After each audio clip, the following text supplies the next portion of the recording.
Alrighty, and welcome back to the third of its kind. I'm back with Samuel, Hi everyone. and together we're talking about mono blue commanders in Duel Commander today. Blue is definitely the color that has, I would say, in comparison to red and black, more options to offer. Yep. But we also have to. Well, I was just about to say it might be a bit more on the pricier side. Depends which deck we're talking about. Force of Will is not legal anymore, so I'm not quite sure if that's right. It's definitely correct in regards to Lier. If we look at Lier deck lists, it's probably, if you want to have a Candelabra under 99, it's definitely the most expensive monocolor deck in the format, I would say. That But absolutely. I think Intuition is another player that yeah. most of these decks I think are going to be playing. Um, that is also pretty expensive. Yeah. But, apart from that, I would say, yeah, maybe Malcolm, Baral, Wan Shi Tong are still budget-wise in an okay range. But yeah, from my experience, blue tends to be more expensive than other monocolor decks. Nonetheless, That absolutely, yeah. yeah, we are having a look at those 5 cards today. Starting with the very, very first one.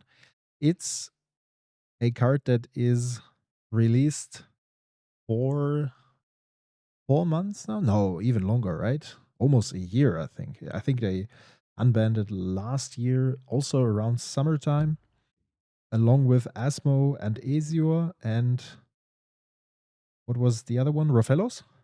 This was the big ban wave. And Loyal Retainers. I think there were like 5 cards at once and 4 commanders. Since then, we haven't really seen Baral at all. You and me, we cast one game at the previous or from the previous LTC where a pretty good player was playing it, and we saw typical Baral gaming. Yep. It was cool to see these days. Yep. Back then, the deck was used as a polymorph mono blue control deck. Back then, we also had access to the 5 mana extra turns and stuff like this. Much different dynamic in comparison to today. And I think it was, when it came out, it was tried, but players quickly decided that it does not belong to the best decks in this format, simply because like the relevant tools that you had access to back then are not available anymore. So it's pretty hard to finish games in Yep. a Baral fashion. I think I would. Yeah, I think it there's also the aspect of the we have something like a Malcolm as we see on the list here, or Wan Shi Tong on the list here. They both kind of occupy these like blue control tempo style cards, which both have flash as a commander, which means you have a lot more control over what's going on, and also both present a significantly faster clock just on their own, Yeah. as opposed to Baral. So the kind of range where you're chipping in with Baral for 1 damage every turn and countering everything that the opponent does. It does work, in theory, and you do have tools like bounce spells and all that to fix the problems that arise around that.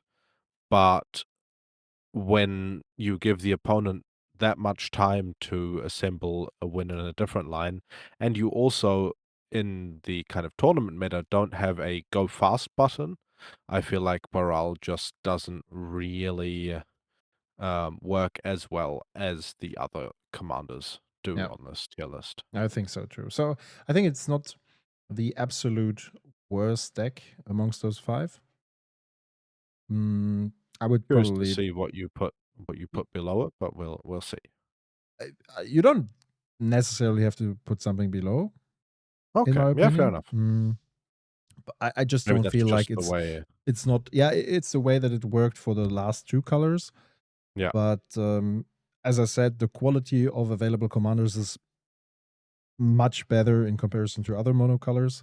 Yeah, I think for the other So colors, we were also kind of a little bit, like, a looking filler, for a filler. commanders that, you could also include in this list, Yeah, and for this, we decided to go with 5. There would have been a couple more that we decided, "Okay, well, the other ones that we already have are more relevant than these ones." So exactly. I mean, it does make sense to not occupy the D tier on this list. Yeah. Yeah, I yeah, get that. we had Octavia on the list, for example. Octavia is probably something that I would put in D tier these days.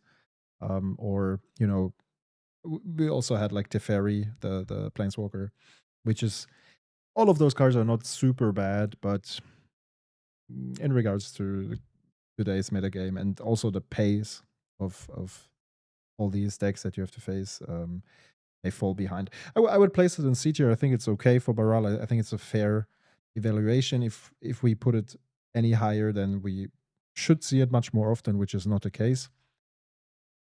But when we're talking about a card that was kind of hidden at first and revived with the unban of High Tide, I would say. Lier is definitely a deck I would put in S tier here amongst those 5. I also would do that, yeah. So I many people tell me it's a, a hidden champion. It's the deck is absolutely crazy, just that it doesn't see too much or too many results because of the fact that not everyone enjoys playing high tide decks, and it's quite tricky to play the deck. You have to have some reps in order to get there. And then it's also about the card pool. Some people play it with, others play it without Candelabra. So the Candelabra is not necessary, but it's definitely a benefit. yeah. And all these things. I haven't touched it myself. I find it interesting. I was always 2 times I was close to build it and get the cards apart from the artifact. But I'm still curious to play it at some point. And yeah, I would be curious to see how it works in today's metagame because we have Tazigor, and Tazigor forces people to board more Graveyard Hate. Yep. And if it isn't for Tazigor that forces you, then there is Quintorius, which is basically Graveyard Hate deck. Mm. And now that Emry is released, we have another card that wants you to play Graveyard Hate. So Lier is also working around the graveyard mainly. And given the fact that on one hand, it does not play too many counterspells because once Lier is down there, counterspells are useless. But also, there's little room for interaction in the blue color. You can bounce a Ghost Vacuum and stuff like this. But it's also a deck that over time, you're going to fuel your graveyard with several cantrips, and there aren't that many. There, apart from High Tide, I think there is not a single blue ritual. Yeah, I think that's right. Yeah, if you don't consider the land untappers. But yeah. Okay, yeah, the twiddles. The twiddles are actually the rituals that we're looking for, but they're always used in combination with High Tide, right? So the point I was Yeah. trying to make is the deck needs its graveyard. Many decks these days tax the graveyard heavily. So right now, I think it's a rough field for Leah. Nonetheless, really, really, really good deck. What are your thoughts? Anything in addition? Maybe I missed something. I think I I played against it as at the Relic Fest last year. And that was just a very clean 2-0 from his side. There's very little that I could do. I was playing a deck that does not interact much in this in on the axis that Leah wants to, or needs to be interacted with. But that's also kind of the point. You are putting very few creatures on the board. You are you're basically just kind of trying to play solitaire, and the Yeah. deck plays solitaire very well. So I think there's always potential to fizzle, but it's in the end, I think it's pretty unlikely. And when they go off from a good position, and yeah, they just end up with some win line. They brain freeze themselves, and then they brain freeze you, and then your deck's gone. I think they have a few other ways of where they're like doing powerful stuff with a bunch of mana that they've made. But one thing that, does make this deck pretty consistent now is you have a collection of cards that just there's a couple of new prints and cards like Stock Up, cards like Flow State that just make the setup plan a Oh bit yeah. better than it used to be. And it comes together as just, I feel like, a really strong deck to eventually just win the game with High Tide. And there's very few decks in the format that can just win incredibly quickly without being interacted with on like, the blue axis. The deck plays a Mental Misstep, a Mana Leak, a Spell Pierce, the good counter spells, which don't help it while comboing, but they help it stay alive.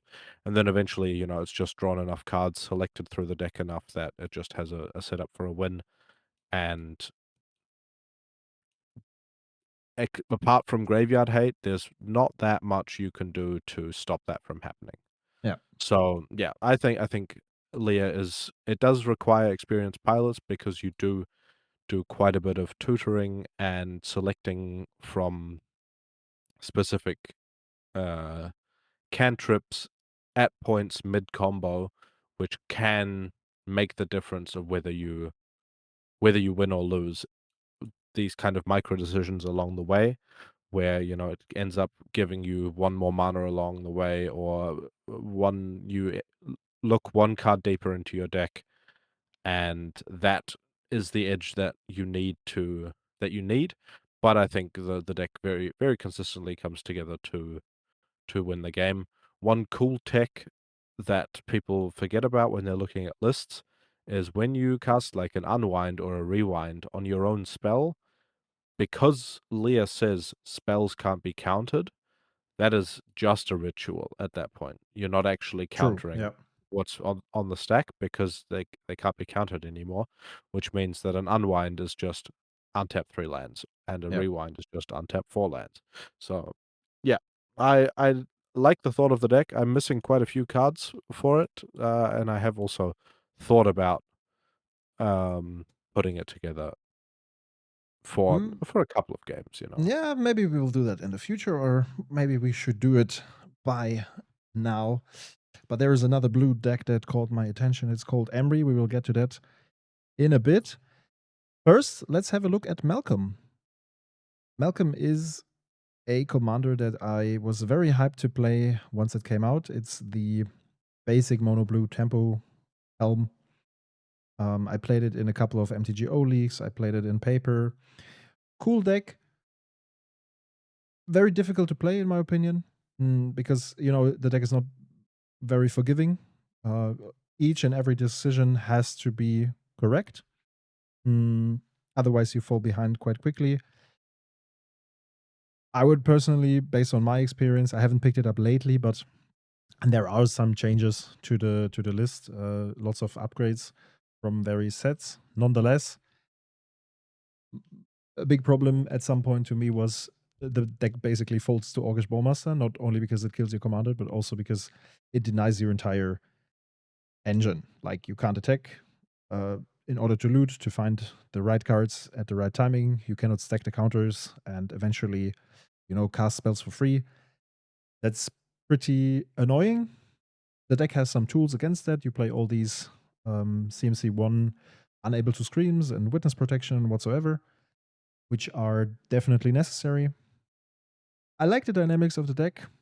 I would personally place it here because I think it has some good matchups in the format, but overall it's not too crazy.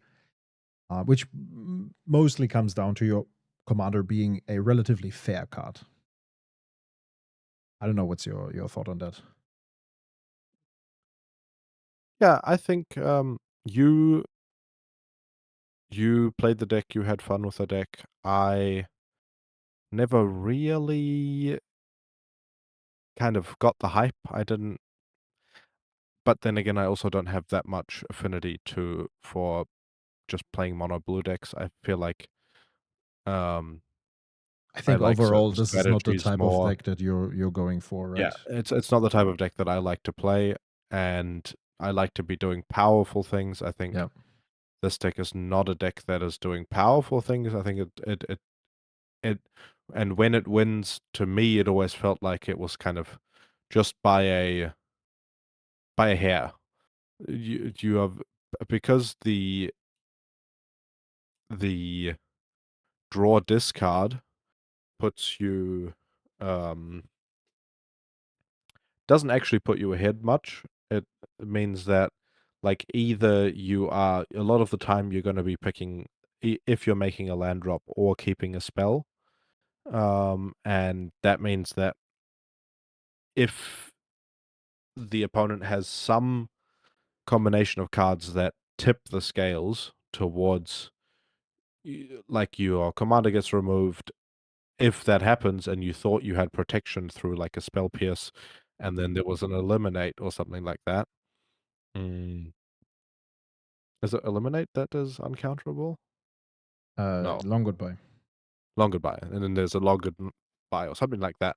You are suddenly just and you decided not to make a land drop over keeping the spell pierce, then suddenly you don't have the lands to cast your commander anymore. These sorts of sequences, I feel like that's not something that I would want to be doing.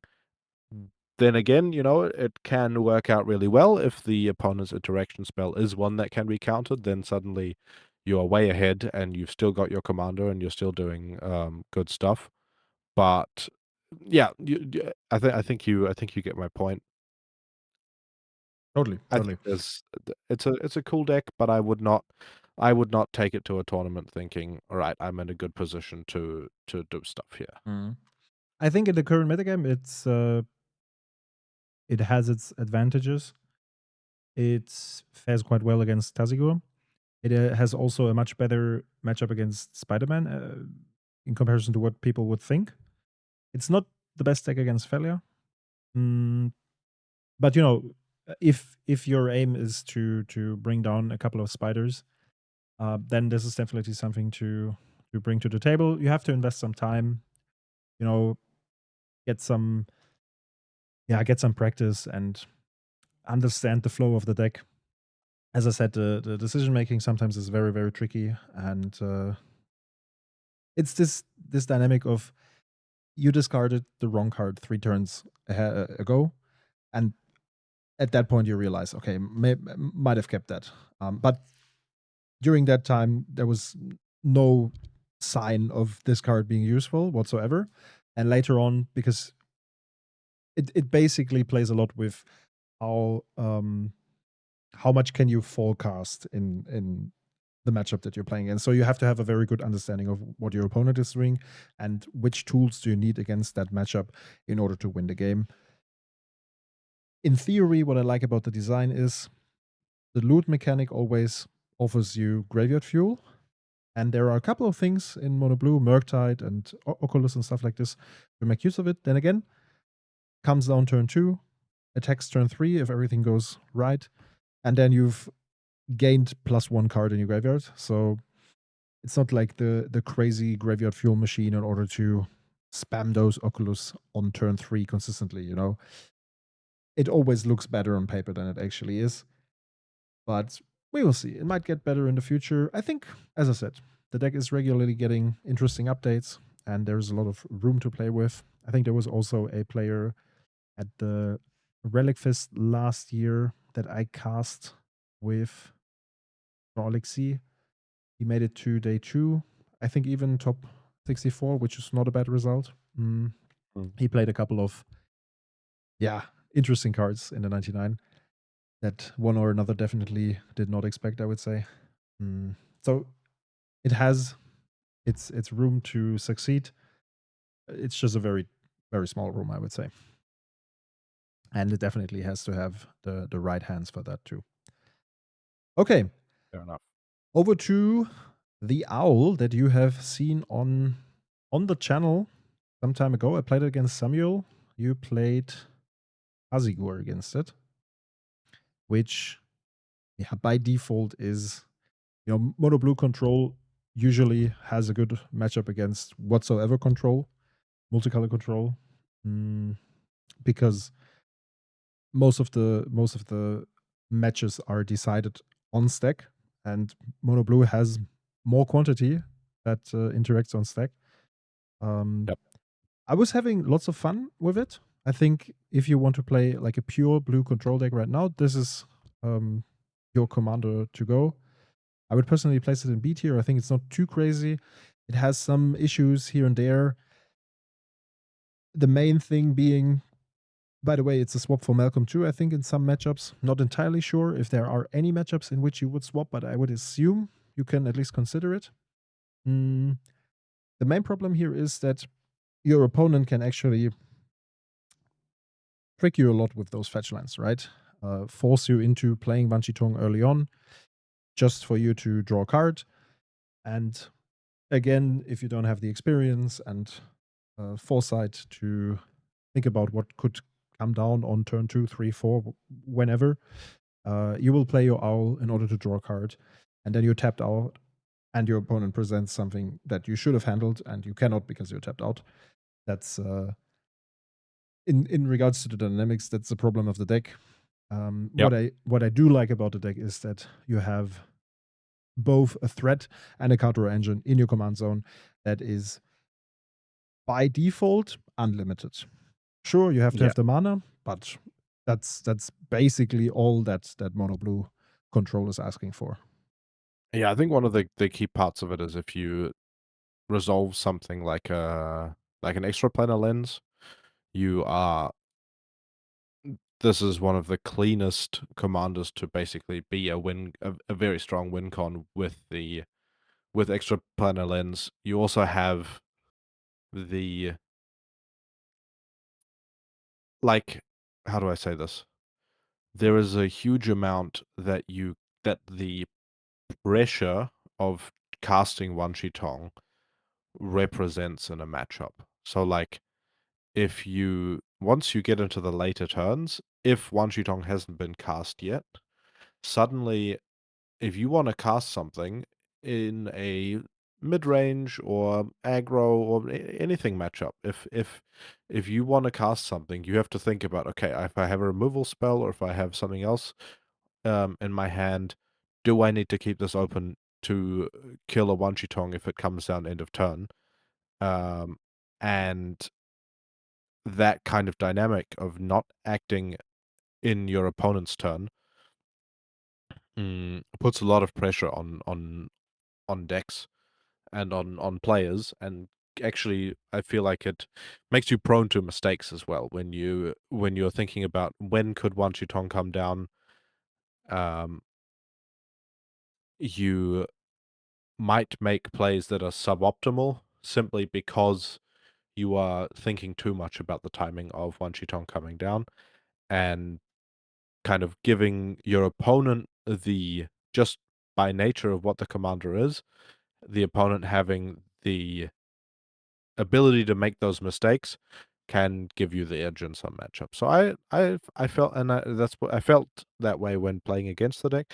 I would think I would put it more in A tier than in Okay. B tier. Okay. But I guess I think your experience with the list probably means that the B pick is safer. But I also kind of didn't like I felt much less scared playing against Malcolm than I did playing against Wan Shi Tong. I Yeah, feel like Wan Shi Tong absolutely. it also has the ability to grow to like a really like when you have like a 5/5 Wan Shi Tong or something like that, suddenly that's a 4-turn clock, and that can happen much faster than sometimes you think. Yeah. And Malcolm's default rate is going to be uh 10 hits till you're dead. Exactly. which is a lot worse than the Wan Shi Tong. That's totally right. I just feel like I'm not the best pure control player, to be honest. I enjoy playing control from time to time, but it's usually not my go-to pick for big tournaments. And I have played against a couple of archetypes, but not all the decks that there are right now. And it's also due to the time restrictions. It's not a deck that I prefer to play on MTGO. Especially now that you have since a couple of weeks already, you have 25 minutes on the clock again instead of 30. So yeah, that's a thing. And the list that I was playing back then on cam, it was designed in a way that it would force you to win with Wan Shi Tong. It had like a very small creature count apart from Wan Shi Tong, which I understand on one side. On the other side, it means that you all has to stick to the board. And some people, you would think, okay, most of the time it's immune to cut down and things like this. It is not, because it's a trigger that goes on stack, and then you can still interact and shut down the 1/1 creature and stuff. So it has its ups and downs. Maybe there are some more seasoned pilots here in the actually watching this video that can comment on that.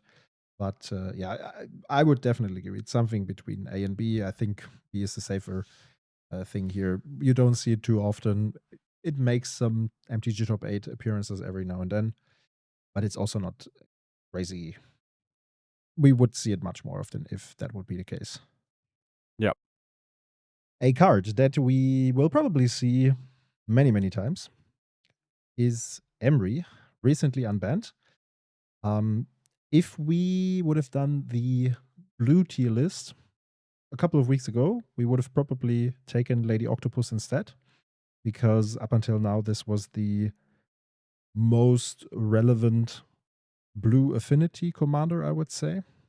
Emry.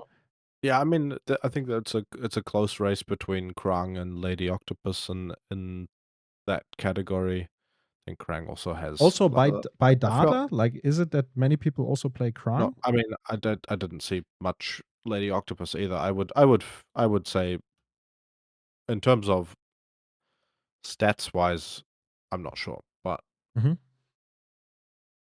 I mean, both decks are very different, right? Lady Octopus and yeah, Krang. both decks are different. You've seen Samuel Lady playing Krang. Octopus has 0.5%. Don't even know if Krang is registered Yeah. on top 8.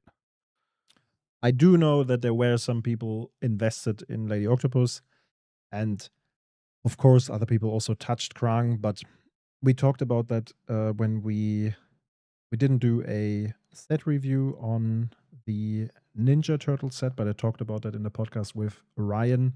The problems that Krang, the deck design wise, brings with it is that you play a couple of cheaper artifacts, not of high quality, very much commander reliant, in a way that you need the redraw, and you also want, you want all those artifacts in order to reduce cost, bring it down as early as possible, get the refuel.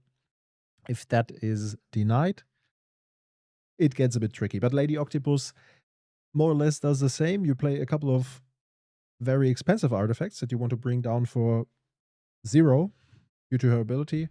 It just acts on a very different angle, I would say. In my opinion, Emry is, yeah. Just a small comment. I looked it up. In the last 2 weeks and in the last 2 months, Krang and Octopus have the same percentage of play Okay, interesting. So, yeah.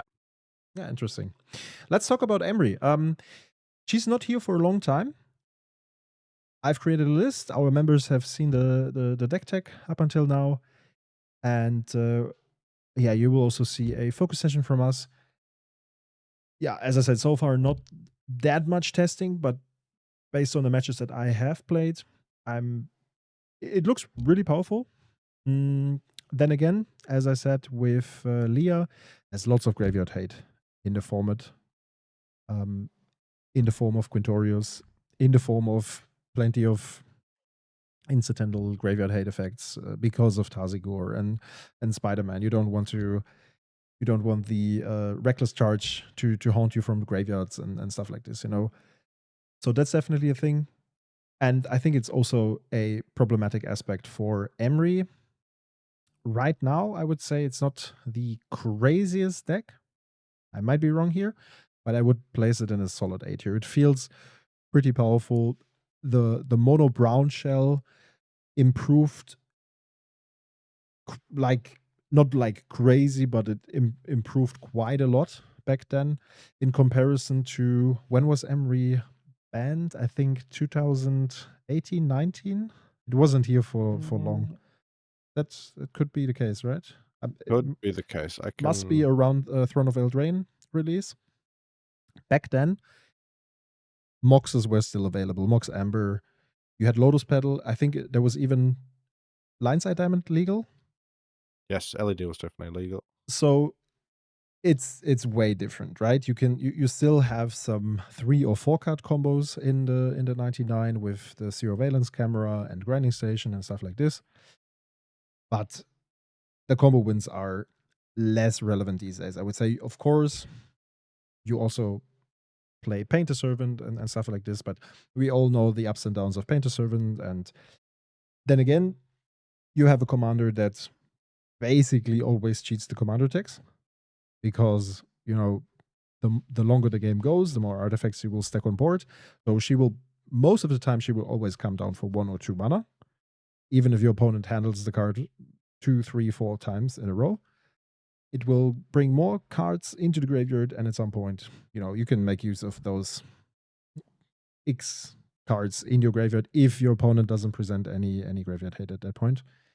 Yeah. So yeah, I have high expectations for her to be a relevant deck in the format, in the metagame in 2026. Might even be a bit too crazy if, you know, if you find ways to play around the graveyard, or if you find ways to ignore her ability, so to say, and if like the mono brown plan around that is still way too powerful. I mean, Lady Octopus is played here and there, and I think this is Yeah. one of those decks that uses Static Orb also, or plays like more in a Staxy direction. Something that Emry definitely can do too. Yep. We will see. What are your Yeah, thoughts? I'm very curious to see how this deck will perform. I'm a little bit, I would say, agnostic because it's the first commander since Urza that we've had. Well, since Urza got banned in the middle of 2019, Emry got banned 2 announcements later in November 2019. And since then, we have not had a strong representation of the mono blue artifact shell. True. Mm, and I think there are it in kind of in the broad sense, she there will be draws where she doesn't really do that much. There are, you know, where either you whiff on her first trigger and then you have trouble putting an artifact in the graveyard and you're just not really doing that much. There are gonna be other draws where you will be doing lots with her, and in a deck that does run quite a few counterspells, the ability to just replay a Mishra's Bobble every time, every turn, and develop your game plan around that, but be hitting consistent land drops and maybe find a counterspell for basically every spell the opponent is playing, that can be a very strong play pattern, and eventually you can assemble a Tanglewire, Winter Moon, Winter Orb, a Loch that kind of works around that, where the opponent really isn't doing much anymore, and then Emry is suddenly a card advantage engine that just really, really hurts. Yeah, And totally. the opponent is also looking at it like, okay, well, looking at the rest of my hand, if I kill Emry now, don't have another removal spell, and she comes down again next turn, and I've basically dug my opponent 4 cards deeper and stopped her from casting 2 spells from the graveyard. wow, is that really what I wanna be doing with the few cards that I have left after we've traded resources? Yeah, yeah. And, like, the inevitability of that game plan is pretty much there. There's also the, like, consideration that quite a few colors have access to really, really strong sideboard cards against artifacts. Um, but if she doesn't become like a really big part of the format, playing a Collector Oof in your Selesnya deck can really hurt your other matchups, and you have to think twice about if you really want to be playing a Collector Oof. The quality True, of true. sideboard pieces has gotten better, but um, saying, okay, well, I'm going to make all of my other matchups worse for having specific answers that work really well against the Emry game plan is not always going to work very well. Where, like in the 60 card formats, you have the red decks can play a Meltdown, the red decks can play a Shatterstorm, they can play these or Fade from History or Creeping Corrosion, you know, these really big answers to huge artifact boards, which Emry is also a part of.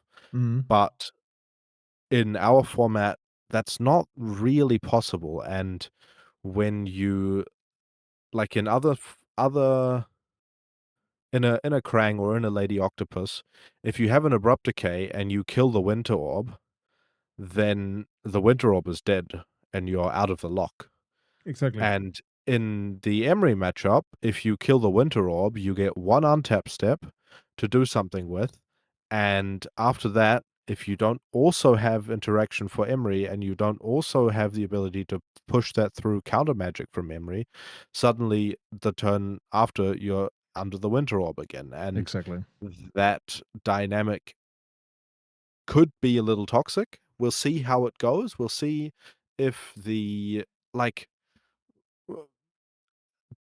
there's also the consideration of a lot of decks play Chaos Defiler and play, you know, these really big flashy cards that do just interact with the game plan and or maybe in response to an Emery target, suddenly the opponent drew their endurance and gets to flash in a 3/4 and then Emery's tapped and the value is gone. And like these like we have more access to that. And a lot of decks main deck Ghost Vacuum. So Yeah, exactly. the Ghost Vacuum can be in play, and then the entire Emery game plan is shut down. And this, there are pieces that work against the game plan, just not the big destroy all artifact cards. I don't think we're going to be seeing those boarded, which also means that you have access to, or you have the ability to pop up with Emery every now and then, I would say. Yeah, I feel like the only relevant spell that we saw in that direction was Wrath of the Sky, guys, True. which True. was played in some Aragon lists, and we also saw it in Hay Bay. But for example, Quintorius is a deck that can't run the card because you would apparently destroy your entire artifact suit, which you need to have on board in order to get the tokens, right? Um, but Quintorius at the same time is also a matchup that would probably not need a Wrath of Disguise because it can shut down at least Emery's plan by abusing the graveyard. It will be an interesting dynamic, I think. One thing I wanted to add, because you said there are not too many cards to board against Affinity, while Affinity has lots of access for certain matchups to put into the 99. If we think back True. when Marcus played Breya as an Affinity deck, Lumra was on the rise, and Rograk and basically Rograk Storm was still viable. Yeah, it was because Rograk was not banned yet. And he was playing Damping Sphere, for example, a card that's a perfect fit against both of those decks. And I think that Emry generally will, yeah, let's say it's probably not a crazy one-sided matchup against the teddy bear, but I would imagine that Lubra has quite a tough matchup against her with all the Winter Orbs and Tangle Wires, and you know, then also you have to get your bear through counter magic and stuff like this. Really bringing something down to the board. The deck also runs a couple of graveyard hate cards, Tormod's Crypt, Soul Guide's Lantern, stuff like this. I Yep. think that's definitely a tough matchup. And whenever there is need for other sideboard cards, they are mostly available for Affinity. Think about all the orbs. Think about Turbo Orb, for example. Whenever you need to shut down ETBs, you have that card available. But both you and me know that going for the land base is most of the time the most efficient, like generally the most efficient way, because you can tackle almost any matchup with that. Tangle Wire in combination with the orbs is just really, really powerful.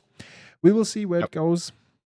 I think A tier is a fine placement for now. Maybe it will be way too good and we will see it banned in the future.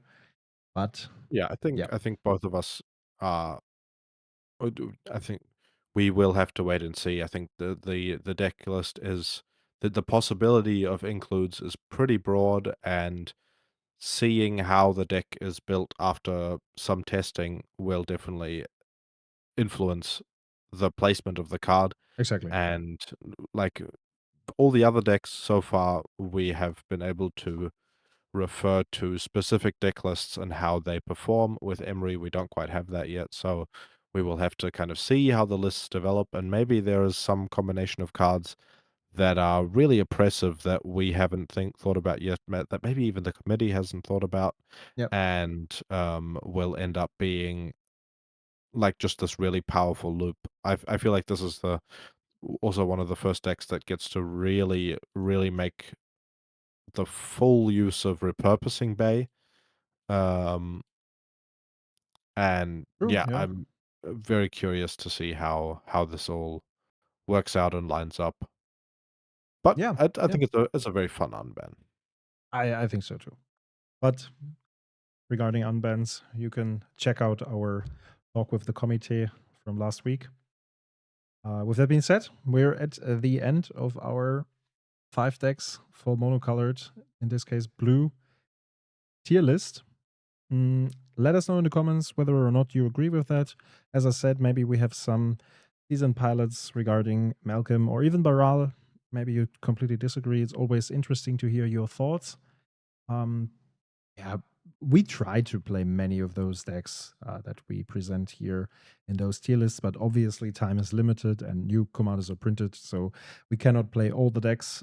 For some of those commanders, it's more like an estimation rather than experience. And especially for the blue color, Samuel and me both enjoy Affinity, which is not too represented. Now with Emry, much more, I would say. And as we said, the tempo archetype goes over to me. You're into other types of magic. Yep. Okay. With that, thanks a lot for tuning in, guys. And we will see each other in the next one talking about the fourth color. Will be either green or white. Let's see. Thanks a lot, Let's guys, see. and see you then. See you next time.